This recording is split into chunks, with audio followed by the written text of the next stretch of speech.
Hey creative friends, welcome to my channel, and here we are on another Mix It or Make It Monday, and here we're doing, as you can see, one of those freezer meat mixes, and it is, like I've done the last couple of Mondays, it's from this hardcover book, the Make a Mix book, that is hardcover. Screenshot it, go hunt the internet for it, because it's out of print, but it's awesome. If you can find one, grab it. I got this actually when this one was on Amazon. I was lucky that I found it on Amazon, but you might find it a lot of different places. Anyway, I am super excited about this. This is a great book, and it's got some good recipes in it. And these books are like, I'm trying to look up the copyright date on these, but really like 70s, early 80s is when these came out, and they just have so much good stuff. But I was trying to look at the copyright date on this one. I don't find it. Anyway, I love to have these freezer mixes in the freezer, because these are basically not a freezer meal, like you see so many people make the freezer meals. These are basically a base for all kinds of meals that are in your freezer. So it's pretty awesome. And the one we're going to do today is the chicken mix. And this is so simple. And I can hear a lot of you saying, but wait a second, Linda, you have all kinds of canned ugly chicken. And that's right. And normally this wouldn't be anything I'd worry about, because I do have all that canned ugly chicken. But if you are not a canner, or you're a beginner canner and you haven't jumped into pressure canning yet, or you just don't like pressure canning, or you don't have the room for canning, or you can't afford the equipment, I don't know. But if you're not doing it, this is a perfect way to have chicken ready to go, like super convenient. And this mix makes a whole bunch of different things, and I've used my canned ugly chicken to make some of these recipes, but I'm going to make this for you, and we will use this in some of the upcoming recipes on Mix It or Make It Monday when we use this to make it. So one of my favorites is the creamy chicken enchiladas. I love the club chicken casserole and the chicken continental. Those are oh so good.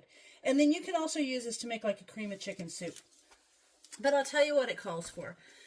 The first thing it says is to use 11 pounds of chicken, which are whole chickens, or which is like 4 medium fryers. But it'll also tell you that you can use chicken breasts. And in this book, it tells you to use 12 to 14 whole chicken breasts. Here's the deal. When they wrote these books in the 70s, chicken breasts, if you're my age, you'll remember a chicken breast was like that. And now they're like this Franken breast thing that's just huge. So you kind of don't need as many. And I'll show you the way I get my chicken. So just like I rinse the bag so that you can see it.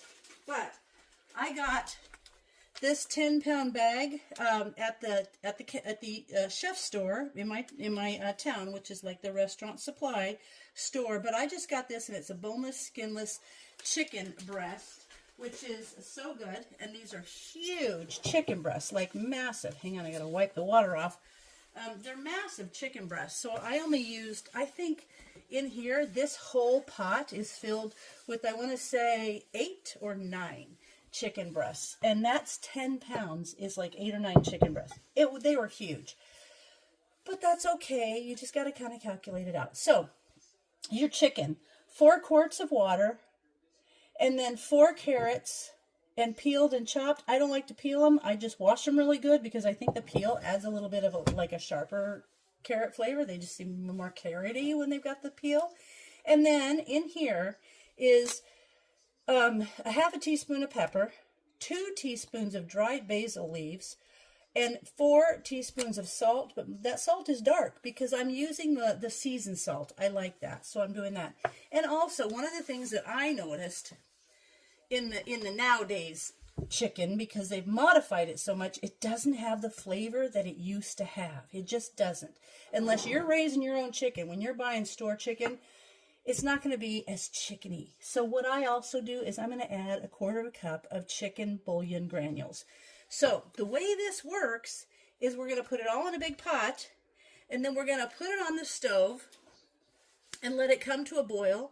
Then we're going to turn it down and cover and cook it over high heat. Well, you're going to get the water boiling over high heat. Then we're going to turn it down, and we're going to let it simmer. And this can simmer for like an hour, hour and a half.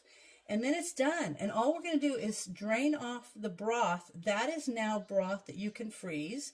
Same thing as like you would can it, but we're going to put it, you can put it in pint jars and freeze it, but I'm actually going to put it in bags and then freeze it and vacuum seal it. So there will be the broth, and then there will be bags that have the chicken carrot seasoned mixture that are so good for all these recipes. So I've got my big pot here because it won't all fit in my little Dutch oven. So I'm just going to put these all in here.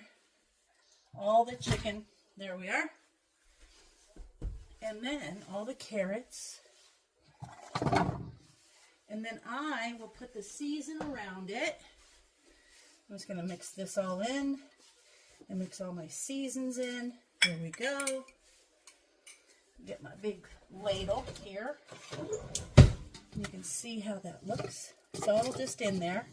And I just want to mix this around and get the season coated on all of the pieces of chicken and the carrots and kind of distribute it evenly. I don't know that it makes a huge difference, but I just like to do it that way.